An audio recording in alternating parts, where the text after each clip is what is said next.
You don't have to be the founder of a civil engineering firm to be an owner and to grow a firm in the civil engineering world. In fact, today's guest on the Civil Engineering Podcast, Kevin Riggs, is going to tell us his story of how he went from an employee to an owner of a successful civil engineering firm by bringing a tremendous amount of value to the table. But first, a word from our sponsor. This Civil Engineering Entrepreneurs series is brought to you by Big Time. Big Time is the industry-leading PSA software providing time tracking, billing, and project management for engineering firms, with the goal of getting your business back to business. You can learn more about Big Time's PSA solution at bigtime.net.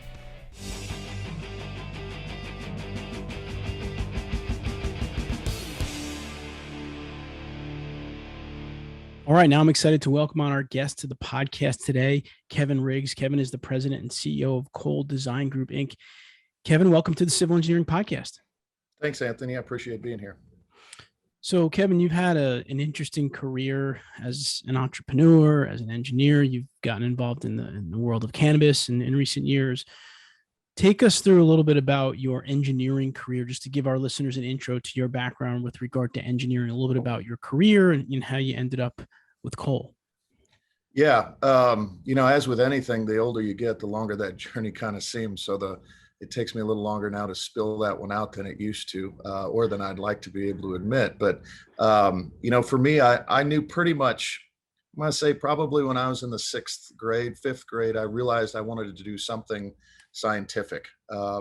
It sounds crazy now to look back on that. I was actually, prior to this conversation, kind of reflecting on that a little bit this morning in my morning meditation, and it dawned on me that I remember fifth and sixth grade wanting to be either a microbiologist, marine biologist, or an architect. And for those of us my age that remember Seinfeld, there's a little irony to that with some of the jokes that used to go around Seinfeld as it relates to Art Vandelay and his architectural firm. But that was kind of when I knew, going backwards, I remember that some shape or form I was going to end up in some form of science.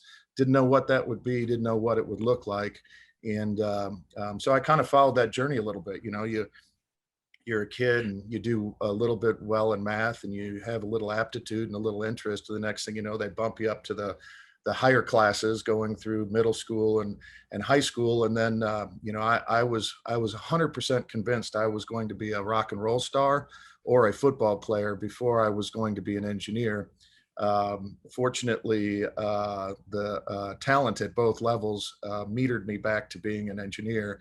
And so I was fortunate to be able to go to college on a football scholarship at the University of Missouri-Rolla, which is now Missouri Science and Technology, and gain a degree in mechanical engineering, actually, and was able to meet some really wonderful people. Went to a great school that was focused primarily on engineering, and put me in a situation where I was surrounded by a lot of other people that lifted me up from not just an academic standpoint, but from a drive and a desire standpoint. So from a competitive standpoint, whether it was being in music or being in sports, I've always taken that to the classroom, and I still consider myself to live in a classroom every single day in everything I do. And I think if you take that approach, you continue educating yourself. So graduated in the early 90s, degree in mechanical engineering, had worked as an intern at a civil firm. And so I always joke about the fact that as a mechanical engineer, I kind of self-taught and learned how to become a civil engineer, got my years experience, passed my PE, and now I'm licensed in about 44, 45 states as a civil engineer. That path from an educational standpoint, paralleled a little bit, if you will, with my desire and my drive to be an entrepreneur, or to be the boss, or to, however you want to term it. I remember as far back as being a little kid, my lifelong best friend and I used to both tell a joke about the fact that we wanted to own businesses, right? So we realized at that time the most important part of owning a business was having coffee. So we taught ourselves at age 4 and 6 years old how to make coffee, albeit lousy, because I think all we did was pour grounds into hot water and stir it up and think we had it figured out. But the irony of it is now, 30 years later, 20 years owning my own firm and starting a couple other businesses, I still find myself making the coffee when I come in. So for those people out there wondering what skill set it takes and how do I learn how to become an entrepreneur, I've always found making coffee to be the best advice I can give.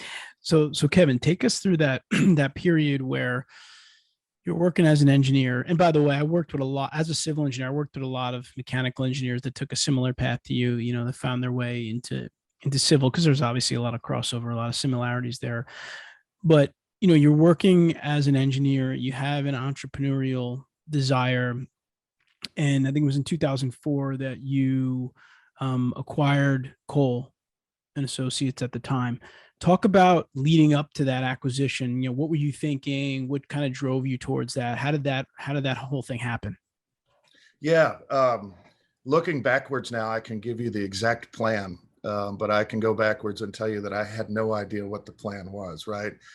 Steve Jobs had a quote, I'm going to paraphrase it, that you can only connect the dots when you look backwards, right?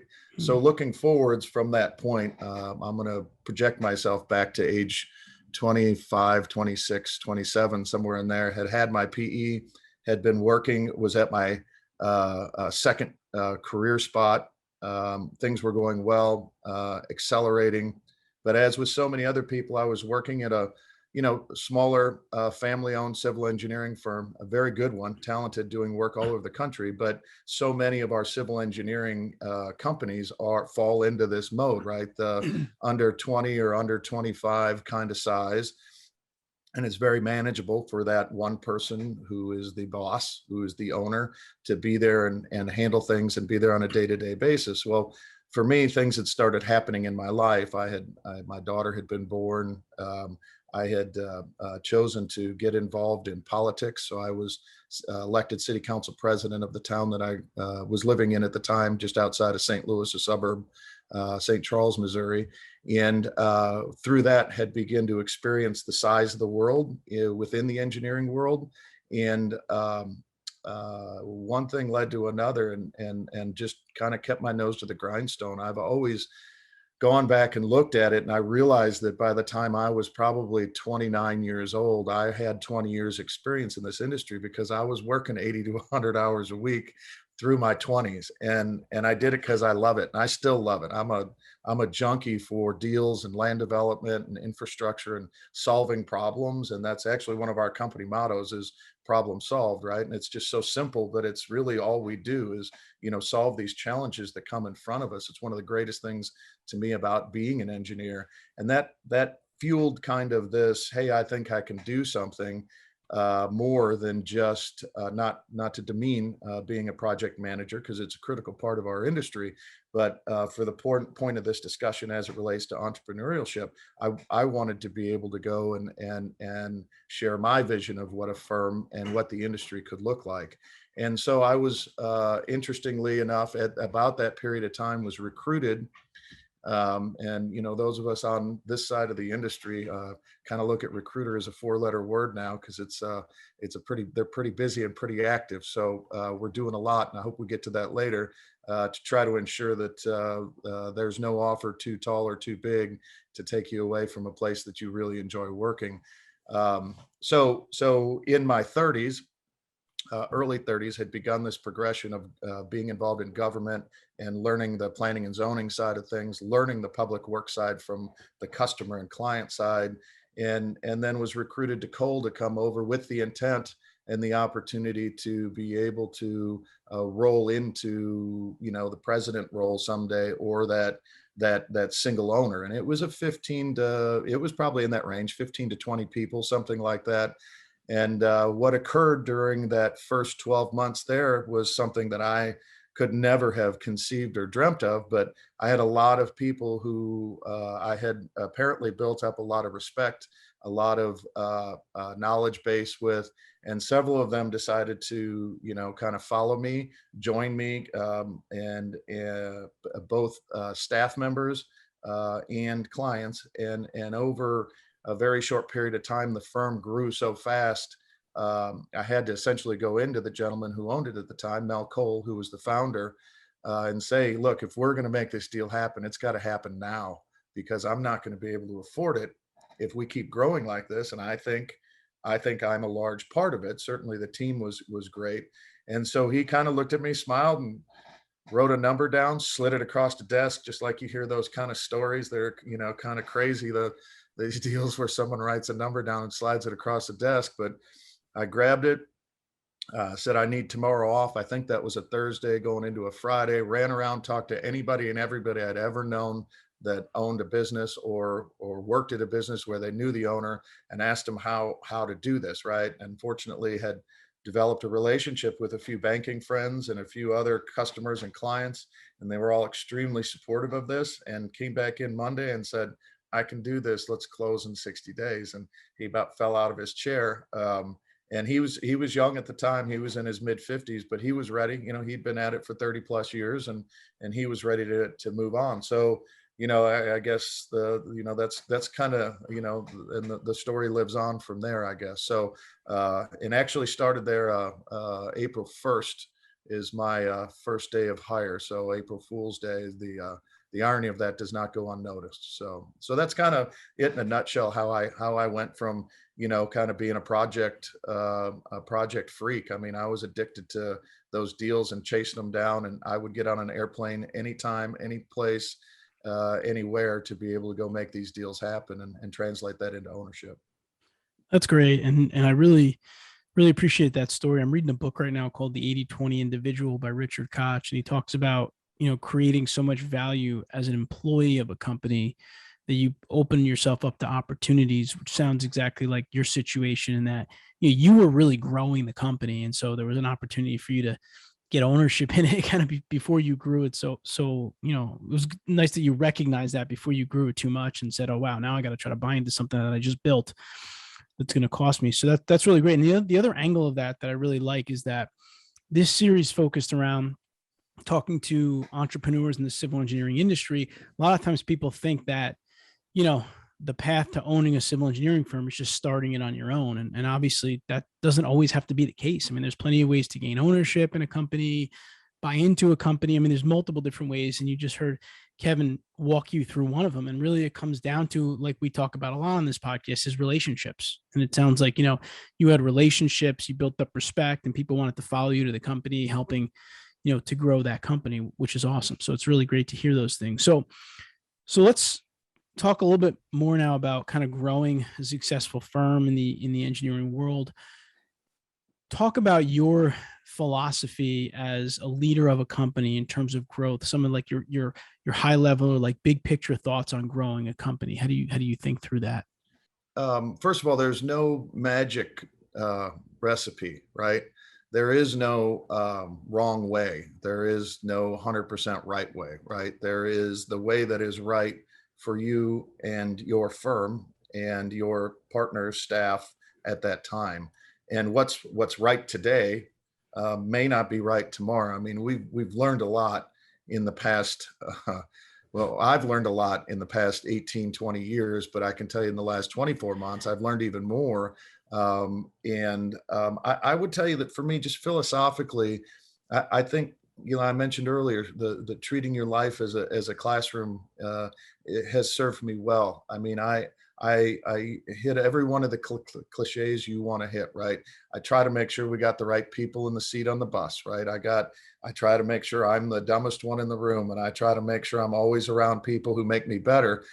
Um, and many days I'm successful at both of those things, and a lot of people around you will tell you that. But I think the more you can realize how it takes a team to be able to implement what you believe your philosophy to be, because it's really easy to sit here right now and talk and say, oh, we're going to be this, and we're going to be the greatest engineers, and our quality is better than anyone else's, and we're going to do all these things that everybody complains about in our industry. We're not going to be like that. Well, that's really good to have that. You have to start with that intent, and it has to start from inside, the leadership of the firm. But it can't stay there, right? It has to permeate. It has to come from every single person, whether there are summer associates that are working for us and getting their experience in the various different regions across the country, or they are people who have been with us for 25 years. We've got several employees with more than 20 years experience that outdated me at the firm, right? So they're still great friends and great leaders within our firm, but they have to show every day what that leadership looks like and what that vision is going to be. And I always like to say, I mentioned it earlier, again, our tagline, if you will, our motto is problem solved, period. And really, you can throw that on just about anything that comes up to any of our people or myself on any given day and lay it out there. And what you're educating yourself on is the process you go through, the steps that you take to address a problem. And those are not civil engineering specific, right? We all, by the time you reach the point that you are in leadership in a civil engineering firm, you know how to solve a problem when a manhole is labeled wrong, or when a storm sewer is going in the wrong direction, God forbid, or you've got a property line issue, or you've got on and on and on and on, right? The architect laid out the parking lot and we just copied it and didn't go through and correct it, right? And all these things. We've been through these things and these type of things. We know how to solve this because we learn how to learn in college. And when we're out of college, we learn how to learn civil engineering once we get on the job, but we really don't ever learn how to be leaders. I think those skill sets are from observing the world around you, right? So if all you do is focus on being a civil engineering leader, you're just looking at other civil engineers as to how to be a leader. And I think that at that particular time, that's great. I know some wonderful civil engineers who are extremely great leaders. They're not just great leaders because they looked at civil engineers. You have to look at everybody. You have to look at tech giants.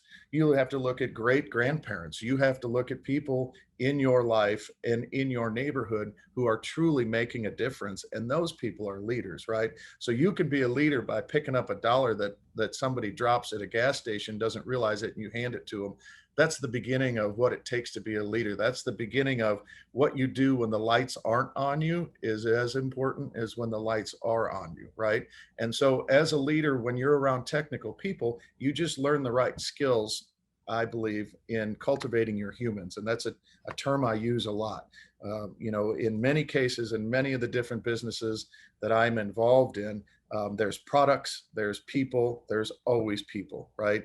Right. And the people we need to grow and we need to cultivate. And so that is our number one goal, and that is our number one mission, to continue to hire the best of the best and then give them all the room to make a mistake. Because if you give them enough room in their job to make a mistake and they're comfortable that they can push themselves far enough to make a mistake, they'll also have enough room to be successful. So within that space, people who fit our mold and fit our vibe, if you will be successful in that. And that's not for everyone. Every firm, every manager, every company is a little bit different. Ours is a very open, very large mindset from, here's your job. We're going to give you all the tools and support you need to be able to be the best you can be, but we're going to get out of your way so that you can grow and expand yourself into the biggest and best that you can possibly be. That's great. And I really like that philosophy. And when you hear a lot of people use the word culture, and I think that what culture is, to some of your words, is it's a mindset and it's habits and routines that you need to build up. And people are going to have to do that with your guidance, but in some ways you're going to, you kind of want to tell them, here's what we want to accomplish. I'm not going to give you every single step along the way, because, people like to sometimes figure out some of the steps on their own. They kind of have to, but they know that you're there kind of behind them, kind of supporting that progress. So I really like the idea of, challenging people, giving them responsibility, but not necessarily, standing over their shoulder all the time, which I think is what happens often to people. Well, the term culture, Anthony, so many times gets used, and it just becomes a keyword or some kind of catchphrase that people are trying to throw out there to say our HR group is doing this. And now, so evolve forward fast from a 15 to 20 person firm to now us near 100 and various different sizes in between. All of these things become magnified, right? And now I can't be that guy who does every single one of these things, right? So I have to trust that I have groups within the organization who represent this philosophy and execute this kind of philosophy. So culture has two words with it, that as leaders we truly have to adopt and swallow, right? And we have to swallow it and smile. Culture comes with cultivate. I mentioned that one. It also comes with call. So this is the part as leaders that we don't like to admit, because as engineers, typically we don't like to admit when we're wrong ever. We're scientists. Scientists love, and we're seeing it right now in some of our current events going on. Scientists will always be able to prove the facts and live with the facts. Unfortunately, our world is never about the facts. Our world is about reality. And so one of the biggest things we don't do as leaders is recognize, hey, maybe I made a mistake. Maybe this person I hired is not the right person. And maybe we do need to call, the Jack Welch theory of every year, I think it was, remove your bottom 10%. I don't adhere to that. I think that creates a little bit too much of a corporate warrior mentality. But there is something to recognizing that you've got the wrong person doing the wrong job, and that is not always that individual's problem or their fault for not being able to succeed in that. That more often than not is the leadership's problem, by not recognizing either they've asked someone to come work at a firm they're not going to fit in, or they're asking someone to do tasks right now that that don't fit their skill set. And you mentioned the term culture. To me, call and cultivate and culture are the three C's that make the biggest difference. That's great. So Kevin, what is the importance of how you view the services that you provide as a firm? Ooh, yeah. So like I mentioned, I'm old school when it comes to this. So I'm of the generation, 53 years old. I started working in this industry when the small firm that I interned with threw a box of floppies on my desk and said, "Hey, this is something called CAD. Can you load it onto our 286, I think it was. I don't even know the memory we had in that thing at the time, on 5 1/4 floppies, not 3 1/2s even, right? So everybody else in the firm was rear ends and elbows on drafting tables, vellum, mylars, all that kind of stuff. Within a very short period of time, through the mid 80s to the late 80s, that all went away very, very quickly. But there was a mentality hangover during that period of time of kind of a little bit, I hate to use these terms because I don't mean to be disrespectful to our past, but it was a little rougher mentality, right?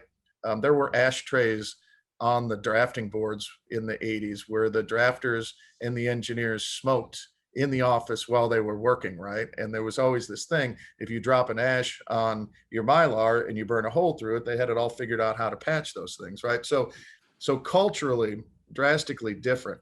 And that management skill has really just over the past 10 years purged itself from our industry. We've seen most of those people retire. And so the next generation who's been, we've been born with that. And then now we're raising people, if you will, through the same family kind of mentality generationally.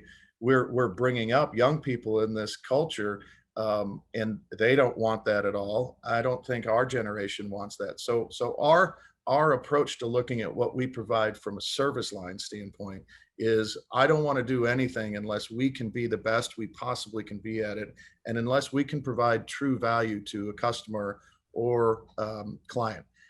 That extends beyond that, tying back to what I said before, giving your people, giving your employees and your partners within your work zone enough space to be successful. That's them coming up with ideas and saying, hey guys, I have this crazy idea. I think there's a gap over here in whatever it may be, accessibility, surveying, landscape architecture, CAD, GIS, whatever it is. There's room here for us to fill a void. Let's try this. And I, to a fault, have pretty much tried just about anything that any of our people have brought forward, primarily to be able to prove to them and incite them into bringing more ideas forward. Certainly, we won't go too far down a rabbit hole before it's like, hey, this isn't going to work out. But more often than not, the people who bring you good ideas and get behind it, if they own it, they're going to make it successful, and they will spill that energy across the entire firm. And so that's where we look at that philosophically. From a technical standpoint, like I said, I'm a land development junkie. So all things industrial, commercial, and residential land development make me happy, and I expect perfection. Although I realize that we're never going to be perfect because we're humans. If you don't start off that way and expect it, you're never going to see it. So I don't know if that answers your question, Anthony, or not, Yeah, but no, that's kind of how we philosophically view it. it does. And I think that's great. I really like the idea of, again, kind of a little bit like what you talked about in the beginning, is giving people an opportunity, give them an opportunity to, to come up with ideas, to try different things, to innovate, because without that, you kind of follow the same path all the time. And in the world we live in, we know we can't follow the same path. We have to adapt. Like you said, if we learned anything in the last 24 months, is that we need to adapt always and often. And I think by getting different ideas from people, and quite frankly, if I'm an engineer working for a company and I have the opportunity to bring ideas to the table, try different things, be innovative, I mean, of course, that's where I want to work. I mean, at least my own personal philosophy is I don't want to go somewhere where, like I said earlier, where I'm told to do something a certain way and I'm doing that kind of over and over and over. And so I think that that's a great atmosphere to kind of create for people. And you said earlier, Kevin, that you do focus on putting people in the right positions, which we know is a really important aspect in any business. And talk a little bit about how you do that, but also how, once they're in those positions, you, I don't want to say measure them, but they have a outlook on what success means to them in those positions, because that's a whole important part of that process. Yeah, that's a really great question. And I would tell you, I think it's a constant evolution, right? If you're going to grow people, once you get them in the right position, you need to ensure that that position grows with them, or I believe they're going to get stagnant. There are some people, and again, it's the engineering world, so we all have different personalities. There are some people who are very happy in their position, and that's what they'll be for their entire career, and they're extremely happy at it, and they're very productive and very good at it. Kind of use the prototypical and NASA engineer model, right? Where it's like, hey, this is where you are, go be the best you can be in this. We're also mixed that though with, hey, this is just the next step of my career, right? And I love the recent hires out of college coming to us with, what is my career path? And I cautiously, I want to tell them, I'm like, well, right now you haven't left the dugout. Your name has just been called into the on deck circle, and we're not sure whether we're going to pinch hit for you or not yet. So when you start worrying about your career path and how you're getting in the Hall of Fame, just realize where you're at in it, and then give this your best. Figure out your walk-up song, whatever you want to do. How do you get ready at this point to make yourself a rock star? And that's how you can prepare yourself for these kind of things in career path. But I think as you look at civil engineering, and I think this is one of the places where, as an industry and we're leaders within the industry, we really have room to grow, is there's a lot of great companies out there in our industry who help with metrics, right? I won't name any of them, but we all know them. There's about a handful, half a dozen of them or so, that do a really good job of continuing education, not just from a technical standpoint, but also from a leadership standpoint, transition standpoint, all these kind of things. And they're really good at what they do. But one of the things that they do is they give us a lot of metrics. And you reach a point where your metrics only represent your technical side of things. So how do you give someone a score on how they did when on a project that lost a little bit of money, when in reality that a bad project manager would have lost a lot of money on it, right? So how do you metric somebody just based on the dollar's profit, right? Did you save the firm? Were we in trouble on this one? Because the same could be said true, a project that, let's say, has a 20% profit margin on it by the time it gets completed, with a less than high performing project manager, could have maybe done 30% with a great performing project manager. So somewhere in there, I believe and us as a management team at Cole, we are very cautious to get too hard on the metrics and saying A, B, and C and column 1, 2, and 3, and add all those up and look, you get a raise, or look, you don't get a raise, right? So there's got to be room in there for something not metriced, to be able to measure the success within that position of that particular employee. So I kind of look at it like this, that if my clients want to keep using you and request you, if my managers want to keep having you as their project engineer, if the project engineers want to make sure that you're the designer or you're the LA working on the project, that is going to be a huge part of your evaluation as to whether you're in the right spot or not. And that requires nimbleness on the stance of a manager. So, I've kind of been talking a little bit about engineers in those roles.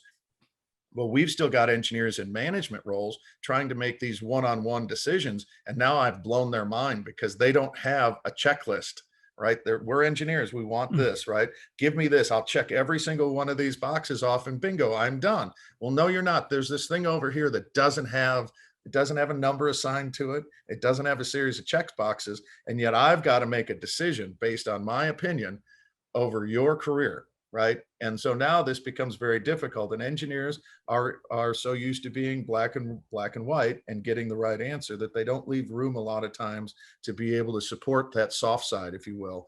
And so to me, attitude, all those things play a whole lot more into it than because that's a reflection of your culture. Everything I described in the first few minutes of this discussion have bearing, right? Each one of these steps you go through in a firm has to connect with the other one. If there's any disconnect, then that's a failure in the chain. That weak link in the chain will break the chain.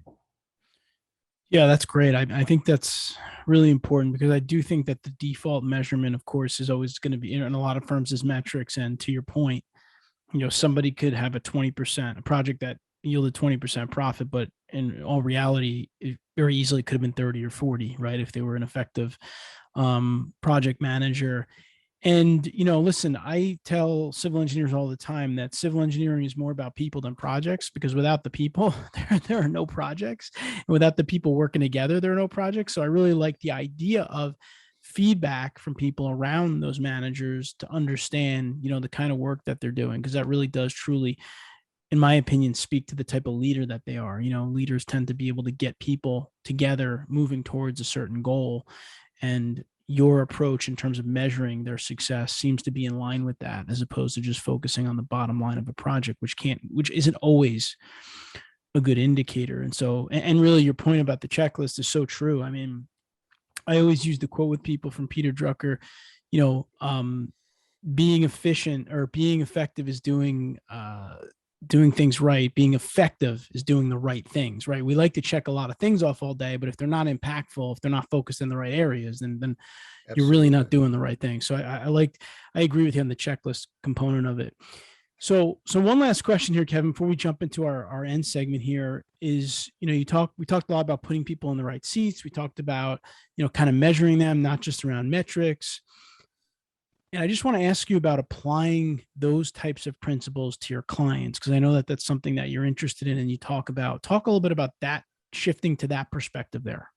Yeah. So, if I'm a very graphical thinker, right? I think that's part of being an engineer. So if what it takes to run a successful firm is everything inside this circle, everything we've talked about is a portion of that circle, right? Because you can't complete the loop without the customers, the clients, in the relationships you have to be able to be successful for them. So whether it's relationships with agencies and state agencies, local municipalities, those relationships you have that you've already known these people, you can pick up the phone and call them, or what we run into more often, because we're doing so much work all over the country, is the philosophy behind how you address these reviewers in these agencies is, I want our goal as a firm everybody who submits a set of plans to a reviewer, their goal should be to make that reviewer's job as easy as possible. And we verbalize that. When we go into a community we haven't worked in, and we've got hundreds and hundreds of projects right now in communities across the country that are one-offs or multiples that we're doing in those communities. For the first time, we walk in and we ask all those questions and develop that level of trust, right? So no different than what I've described on how we approach what we want the people who work with us on our team within the firm, the people that we work with outside the term or outside the team within the agencies. That's part of our circle, whether we like it or not. So having that puts us in a situation, I believe, where we don't create an antagonistic relationship with the reviewers, which is easy to do when you've done this long enough, and somebody on the other side who's seemingly done this for far less time tells you that you're wrong. This goes back to engineers not liking to be told they're wrong. It's a practice. You have to feel that philosophy, and you have to question yourself to get through that. Now forward that to the people who are fueling this entire thing, which are our customers and our clients, and it's the same approach, right? We have to listen, we have to sit down, we have to ensure that we're working with the right person within that client's firm, because not everybody at every development firm or every municipality or every state agency is going to mesh with everybody within our firm. So finding those connections, and again, you're 100% right on this, Anthony. None of this exists without the human side, and cultivating humans is the most important thing we do. And that's not just the employees of the firm, that is the customers. And in many cases, we've got clients, multi-decade clients within this firm that when they hire some young people out of school, or people come over, and our clients will say, hey, will you kind of show them how we do what we do, and you develop that rapport and that trust. And so that same philosophy has to come forward. And I again don't believe it's unique to civil engineering. This should be how you evaluate any business at any given time, is to be able to take that approach to the humans. That doesn't always mean give them everything they want, employees or clients, right? At some point, you need to be willing to put your foot down and say, hey, enough's enough. We did this, we fixed these last two problems because we didn't want to stir anything up. They weren't our problem. Go talk to your contractor next time. You have to be willing to have enough respect and dignity for yourself and your team to not go down that rabbit hole. But when you center yourself around the best clients and customers you possibly can, both from a relationship standpoint and clearly from a pay standpoint, I mean, at the end of the day, we all work to make money. And I believe everything I've described puts us in the best position to maximize that. That's where success comes from. And that's the extended version, right? That's filling that entire circle of success, if you will. That's great. I really love the philosophy. In fact, here at EMI, we take the same approach with our clients. If we're doing corporate training for them, we might be working with them for 5 years, and then they might reach out to us and say, hey, we know you don't have this exact program, but do you think you could build it for us? Because we really like the way you train, our operations, our people. And, to your point, that's why, building really good client relationships is really key to sustaining a business and growing a business and scaling a business, quite frankly, because, they taught me when I struggled in the beginning of doing business development as a civil engineer. I remember my boss told me the easiest clients to get are the ones you already have, right? Getting more work, getting repeat work. And so I always kind of took that to heart and, continue to think about that here at EMI. All right, Kevin, one last question in this segment before we jump into the final hot seat segment. Just last kind of parting advice for civil engineering firm owners out there, just went through COVID, trying to think at a high level right now in terms of some of the keys, or a big key that you see going forward in today's economy, today's world as an owner. What's maybe the top thing that they really need to think about going forward, in your opinion? Yeah. Well, when my senior executive team sees this, this one's fresh off the press, right? So they've been reminding me, if you will, and I'm blessed. We've got an amazing group of senior executives that I trust at the highest level to do all the right things. And sometimes that means telling me I need to come in a different direction, or I need to be open emotionally, spiritually, and mentally to be able to approach these things. So this right now, coming back to work, is our current chaos, if you will, right? And I would suggest to anybody that do not get into ownership of any company in any industry if you do not choose to love and relish the moment of chaos, because chaos is kind of like that opening of a board game where everything gets thrown on the table at once, which means everything is a possibility during chaos. Now, failure is a possibility during chaos, but the only reason you can have success during chaos is because failure is an option. When failure is not an option, your success is going to be limited as well, right?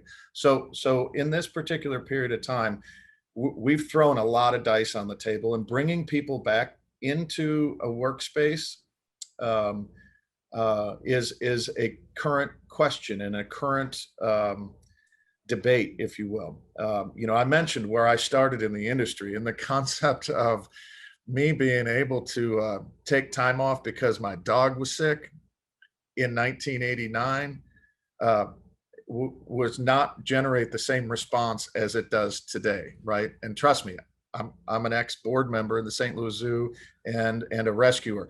I like decide when people care enough about their pets to go home. But I'm telling you, those type of things moving forward and understanding this work from home mentality, where it's like, well, wait a minute, I can't see them, you know, and moving past that, I can't see them, to wait a minute, just because this is a part of the industry moving towards that, is this really best for them and their career, right? At what point in your career is it best to be autonomous and working from home? And when is it best in your career to be able to have somebody looking over your shoulder and ensuring that you're learning stuff the way you need to? I'll fully admit we don't have that answer nailed down. And so this is going to be a little bit of a living laboratory for us within our industry for a period of time. We were very blessed. We had a very good, successful year in 2020. We had a lot of things fall into place for us. We actually hired and grew during 2020. We're hiring and growing during 2021. And part of that was all of a sudden one day I was traveling, I think I was in our St. Louis or our Dallas office, came to Phoenix, and the next day the whole world went home. Yeah. And fortunately, we have some technology that allowed us to do that, but we had to flip a switch like everyone else did in a very short period of time. We were a great communicating firm before we went into COVID. We went 100% from home, working remote, thanks to Teams and Zoom and some other things. We communicated exceptionally through that and have now integrated Teams within our culture.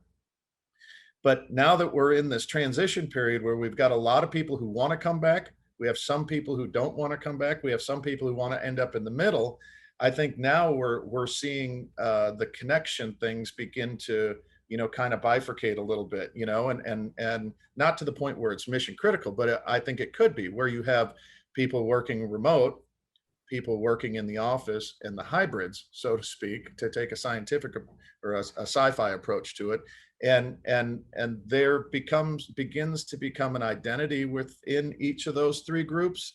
And those identities can create boundaries and walls. And so my concern is keeping all of them inside this circle and not creating three separate circles that are connected by a line. So I'm not sure if I'm explaining it clear enough, but that integration to take this new world, so to speak, and fit it within a world that all of us are comfortable is going to deliver the product to the end client the way we know we can and the way we know we want to is by far and away the biggest challenge in the engineering industry right now, at least Yeah, for sure. standpoint. No, for sure. And I think that's really well said. And I think that you're right. I mean, we were at a point pre-COVID, everyone was kind of in offices working together, working physically in Teams. Then a week later, everyone's on Microsoft Teams and Zoom and working virtually 100%.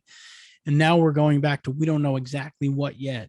Some combination of the two, like you said, where there'll be remote, there'll be people in the office, there'll be hybrid. And we need to figure out, going back to the word we've been using, culture and cultivation of how to continue to do all of that with these different modalities, so to speak, that's happening. And I really, really like your advice around chaos. You made me think of the board game, the movie Jumanji, where, they're all playing an innocent board game, and then they all end up in a chaotic jungle, which to me, from being a business owner, is very real. And that, from day to day, you don't know what you're going to deal with, and you need to be open to that, like you said, almost expecting it and not be thrown by it, so that you can kind of stay focused yourself and just see it, like you said, as another problem that has to be solved. And that's kind of just part of your job on a daily basis. So we're going to take a quick break. I'll come back with Kevin and finish up with a couple last questions. We'll put him on the civil engineering hot seat.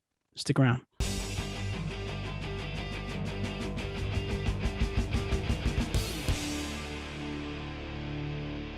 All right, we're back with Kevin Riggs, President and CEO of Cole Design Group, Inc.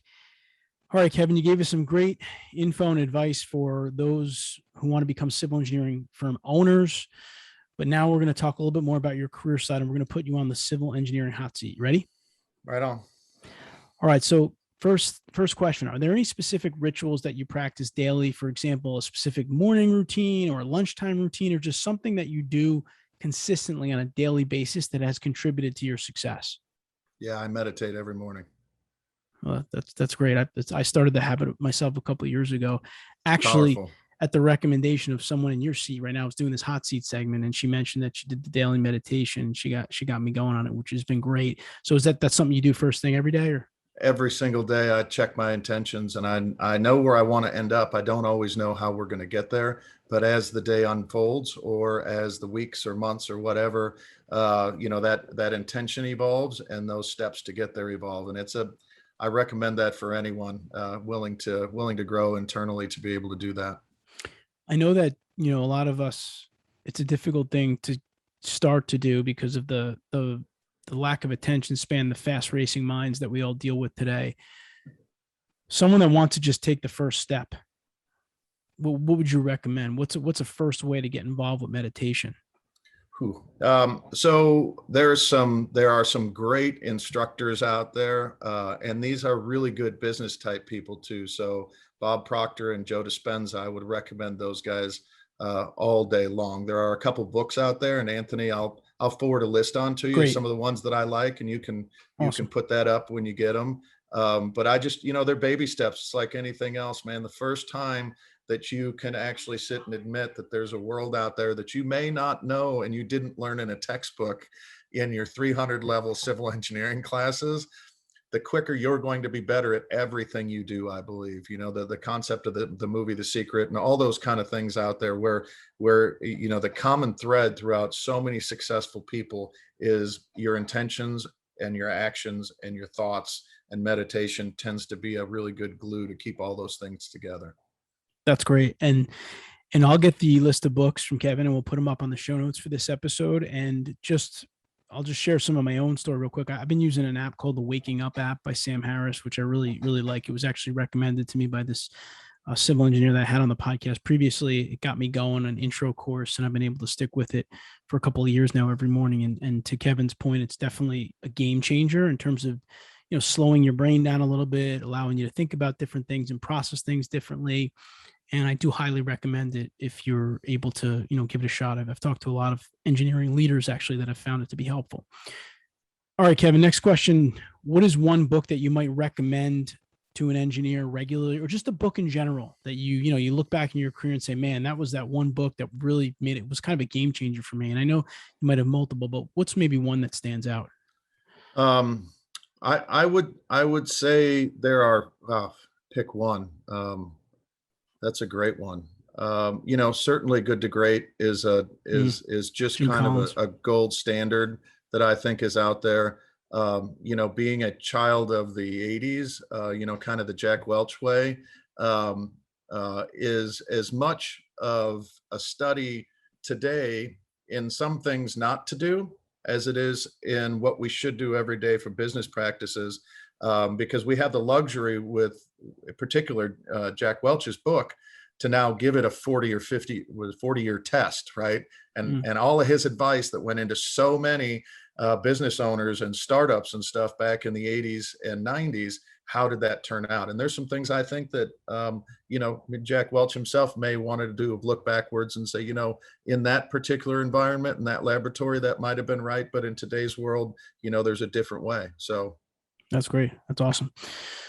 All right, next one. Thinking back on some of your managers in the past, and you don't have to name names, but if you think about maybe your favorite or favorite manager as an engineer, what made that person your favorite? What was a characteristic that stood out to you in one of your favorite managers that you said, man, I really liked working for him or her because of that reason? Trust. They trusted me. Yeah, I think that you have to earn that in every case. You may have it, but you still have to earn it. But I was very, very blessed. I've only had 3 jobs in the engineering world, um, and in both cases, small family-owned engineering firms, but the owners were sole proprietor owners and really gave me a substantial amount of time. And I was in on every Saturday. I was in on every Sunday, and I would go knock on the door and say, "Hey, man, I just made a pot of coffee. You want any?" And sit down and ask the questions, or "Hey, what's going on? You want to go grab a beer?" And one of my favorite quotes, Benjamin Franklin: "Don't trust a man you can't drink beer with." Right. So those concepts to me, and that trust, that willingness to share with me, gave me the opportunity to at least jump into what I described earlier, in becoming, an owner of a firm with at least enough of a head start to know, in many cases, I learned from my managers some of what I didn't want to do and some of what I wanted to do. We almost, well, we do, it's an unwritten policy, but we have an anti-tie policy within the firm. And so coming out of the environment I described earlier, with, cigarette and cigar smoking and white shirts and ties thrown over your shoulder, or worse, clipped onto the collar because they were dragging into the pencil dust and the ink and stuff. I don't adhere to that mentality anymore. But so there's a lot of things that in that, but I would definitely say trust, and I would encourage people as managers to find a way to truly trust the people working for them, because I think in that you will be disappointed. We are humans, but you will also be pleasantly surprised more often than not. That's great. All right, I've got one final question here. We call it the civil engineering career elevator advice question. If you got into an elevator with a civil engineer and you had about 30 to 40 seconds with him or her, and you had to give him or her career advice in that short period of time, Kevin, what would it be? Never assume you know everything. Always be open to learning. Constantly live in a classroom, live in a laboratory. If you can't look around you in this fishbowl we all live in and understand that you are you're a living experiment, because we're, again, humans. Nobody's ever gotten it figured out, right? Nobody's ever been perfect. I don't care who they are, how much they created, how successful they are. They all still wanted to learn. So I love the education. I love the learning process, and learn about learning. Don't just spend time learning how to be a civil engineer. Learn how to be the best human. Learn how to be the best entrepreneur. Learn how other industries and other businesses operate so that you can apply that to this industry. We've got a long way to go within the civil engineering industry to catch up, to make up for what we saw in past generations of a little bit more strict. It was pretty hard to not look at young engineers when I came up as a form of an indentured employee. And so those hours and everything you put in back then make that difference. So keep trusting yourself and keep learning. That's great. I love Kevin's comment about learning too, because when I was an engineer, I used to get sent to the boot camp trainings, and I got a binder and I never looked at it after that training again. And when I came to EMI, I started EMI and started building training programs. I said to our staff, I'm not building any training programs like that where it's overwhelming, drinking from a fire hose, because it's a waste of the company's money and the person's time. But I had to think about the learning process like you suggest. So Kevin Riggs, Cole Design Group, Inc., thank you so much for spending some time with us today on the Civil Engineering Podcast. We really appreciate it. My pleasure. Thank you so much, and best of luck to everybody out there. I'm on LinkedIn. Anybody out there looking to do this, it's my duty to the industry to give it back. So if you have any questions, hit me up. I may not get back that second, but I try to respond to any of that. I hope you enjoyed this episode of the Civil Engineering Podcast on YouTube, produced by the Engineering Management Institute. We're always looking for new ways to help engineers become effective managers and leaders. You can view all of our content on our website at engineeringmanagementinstitute.org, and be sure to subscribe to our YouTube channel here for our weekly videos. Until next time, please continue to engineer your own success.